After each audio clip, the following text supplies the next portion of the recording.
কিছুদিন আগে টিকটকের মধ্যে একটা ছেলেরে দেখছিলাম, বলছিল "আহা, অভিনয়ের নারী সেরা রে"।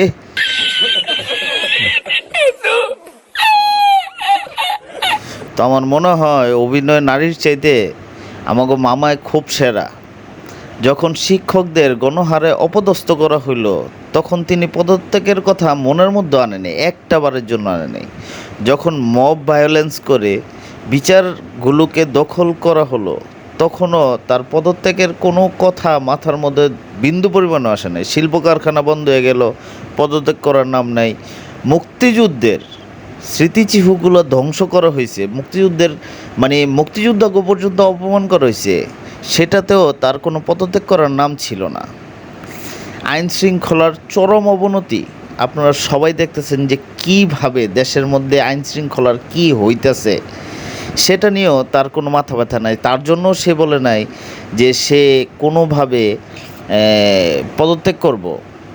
জাতীয় সঙ্গীতকে অবমাননা করছে, জাতীয় সঙ্গীত গাইতেছে, এর মধ্যে জাতীয় সঙ্গীত গাওয়া বন্ধ করে দিছে, সেটা নিয়েও সে কোনো কথা বলে নাই।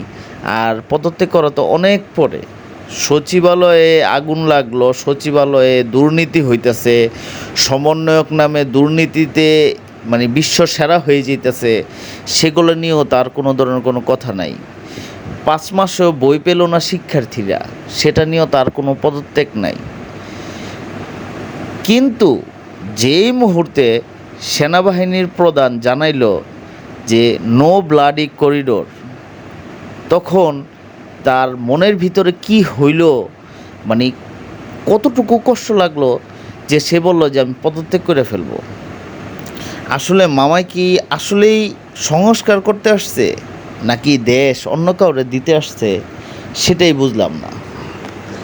কারণ যেখানে বাংলাদেশের মুক্তিযুদ্ধ, তারপর হইতেছে এই যে বিভিন্ন ধরনের জাতীয় সঙ্গীত অবমাননা, বিভিন্ন কত ধরনের ক্রাইম হইতেছে, কত কিছু হইতেছে, এইগুলো নিয়ে মামার কোনো বিন্দু পরিমাণ কোনো ধরনের কোনো চিন্তা নাই। তার জন্য মামা কোনো পদত্যাগ ইস্যুতে কোনো কথা বলেনি। যখনই সেনাবাহিনী বলছে যে করিডোর বন্ধ, ব্লাডি করিডোর বন্ধ, তখনই মামা পদত্যাগ করার চিন্তা করছে।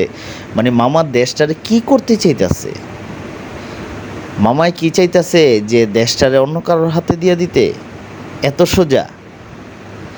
আসলে বাংলাদেশের মানুষ অনেক অসহায়, আর বাংলাদেশের মানুষ যা চাইছে আজ পর্যন্ত ওরকম মনে হয় না কাউরে বাংলাদেশের প্রধান হিসেবে পাইছে।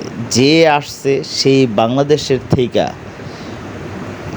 যে যেমনে পারছে টুট কইরা যা আছে সব নিয়ে গেছে।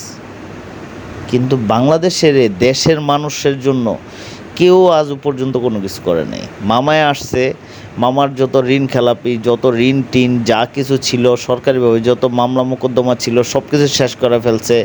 600 কোটি টাকার ট্যাক্স ভ্যাটের যা আছে সব কিছু শেষ করে ফেলছে, বললে শেষ হইব না। মামায় দেশের জন্য এই পর্যন্ত কি করছে? আমার একজন বলেন দেখি, দেশের জন্য অনেকেই তো দালালি করেন, মামার দালালের অভাব নেই, অনেকেই দালালি করেন। একটাবার আমার একটু কমেন্ট বক্সের মধ্যে বললেন তো যে মামায় দেশের জন্য এই 9 মাসে কী করছে। আমার চোখে ধরা পড়ে না যে মামায় দেশের জন্য এই জিনিসটা করছে। দেশের সব খালি আমি দেখতে দেশের খালি টুটুট মারতেছে, কিন্তু দেশের জন্য কী করছে আমার একটা জিনিস দেখেন।